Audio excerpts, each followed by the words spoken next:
सबसे ज्यादा आपको इमरान खान की क्या चीज पसंद है?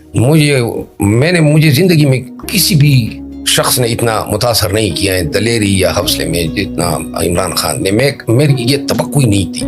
मैं जब ये गिरफ्तार हुआ 9 मई को, तो 10 मई को मैं पहला आदमी था जो इनसे मिला। लेकिन उस वक्त मैंने देखा और मैं हैरान हो गया कि उनके चेहरे पे जो है तकलीफ, मायूसी या गम, गुस्से की कोई एक शिकन तक नहीं थी। तो जिसके बाद जब ये दोबारा गिरफ्तार हुआ, अटक जेल में मैं गया, वो पहली रात थी उन्होंने गुजारी थी, और आप यकीन करें कि उसको सिर्फ नंगी जमीन पे सुलाया गया था, कोई मैट, कोई तकिया नहीं दिया गया था। तो उन्होंने मुझे कहा कि रात को मेरे साथ, और मच्छर भी थे और कीड़े मकोड़े भी थे। तो मेरा ख्याल था कि वो गिला या शिकवा कर रहे हैं, लेकिन वो गिला शिकवा नहीं कर रहा था। वो कह रहा था कि ये मेरा पहला तजर्बा है कि कीड़ों मकोड़ों के साथ और इस तरह नंगी जमीन पे सोना।